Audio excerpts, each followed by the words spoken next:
السلام علیکم، آپ دیکھ رہے ہیں پی کے ٹی وی۔ یہ برسوں پرانی بات ہے کہ شاہی دور میں بادشاہ کا ایک بستی کے قریب سے گزر ہو رہا تھا کہ اسے مزید ایسی ہی انفارمیٹیو ویڈیوز کے لیے سبسکرائب کیجئے پی کے نور ٹی وی۔ کتوں کے بھونکنے کی آوازیں سنائی دیں۔ بادشاہ کو بہت سے کتوں کا ایک ساتھ بھونکنا انتہائی ناگوار گزرا اور اس نے اپنے وزیر سے اس بابت دریافت کیا۔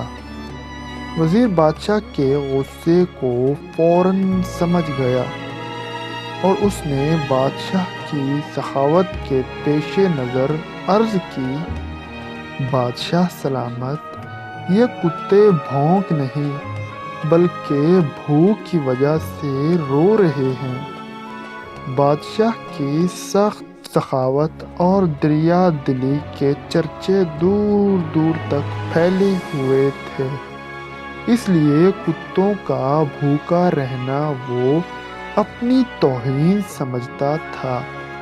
اس نے افسردگی کا اظہار کرتے ہوئے اپنے وزیر کو حکم دیا کہ پورے شہر میں منادی کروا دو کہ تمام لوگ اپنے کتے لے کر دربار آئیں اور انہیں پیٹ بھر کر کھانا کھلائیں۔ وزیر نے بادشاہ کے حکم کی بجا آوری کرتے ہوئے پورے شہر میں یہ اعلان کروا دیا کہ لوگ کتے لے کر دربار میں آئیں۔ اگلے روز بادشاہ نے تمام کتوں کے لیے انتہائی اعلیٰ قسم کا کھانا تیار کروایا۔ وقت کی پابندی کے پیش نظر تمام لوگ کتوں کو لا چکے تھے۔ اب کھانا تیار ہو چکا تھا اور کتوں کے لیے رنگ برنگے کھانے سجا دیے گئے تھے، لیکن جب کتوں کو کھانے پر چھوڑا گیا تو تمام کتے ایک دوسرے کے ساتھ لڑ پڑے۔ کسی کتے کا پاؤں دوسرے کا منہ، کسی کی گردن دوسرے کتے نے دبوچ لی۔ کوئی کتا دوسرے کی دم کاٹ رہا ہے تو کوئی کان چبا رہا ہے۔ کتوں کے ساتھ ساتھ دربار اور دسترخوان بھی خون سے لہو ہو چکے تھے۔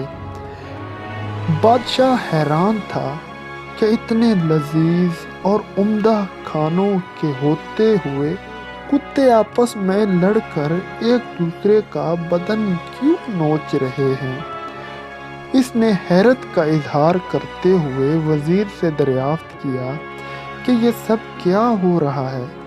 وزیر نے سہمے ہوئے عرض کی، بادشاہ سلامت، یہ کتے ہیں اور اپنا کتا پن دکھا رہے ہیں، کیونکہ ایسا کرنا ان کی عادت اور فطرت میں شامل ہے اور یہی کتا پن کی اصل پہچان ہے۔ اس کہانی سے ایک سبق انسان کو بھی لینا چاہیے۔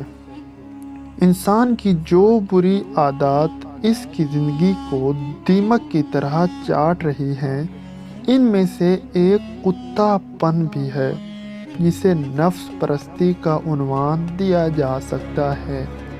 بظاہر یہ ایک ایسی بیماری ہے جسے ڈاکٹر بھی سمجھنے سے قاصر رہتے ہیں، لیکن اس بیماری کی تشخیص اور اس کا پتہ اس وقت لگایا جا سکتا ہے جب سیمیناروں، مذاکروں، کانفرنسوں اور دوسری قسم کی تقریبات کے بعد کھانا کھلتا ہے، یہاں تک کہ لوگ تقاریر سننے کے بجائے کھانے پر ٹوٹ پڑتے ہیں۔ چند منٹوں میں کشتی کے سارے داؤ پیچ، جوڈو، کراٹے، ہر طرح کی زور آزمائی سپیڈوں سے جاری ہو جاتی ہے اور تاثر یہ مل رہا ہوتا ہے جیسے ان لوگوں کو آج ہی کھانے کو ملا ہے، حالانکہ قسمت میں جو لکھا ہے وہ انسان کو مل کر ہی رہتا ہے۔ اور قسمت کا لکھا انسان ہر صورت کھاتا ہے۔ کھانا ضرور کھانا چاہیے، مگر انسانوں کی طرح، نہ کہ کتوں کی طرح۔ امید کرتے ہیں یہ ویڈیو بھی آپ کو پسند آئی ہوگی۔ ویڈیو پسند آنے کی صورت میں اسے لائک کر دیں، چینل پر نئے ہیں تو سبسکرائب بھی کر دیں۔ اپنا اور اپنے پیاروں کا بہت سارا خیال رکھیں۔ اللہ نگہبان۔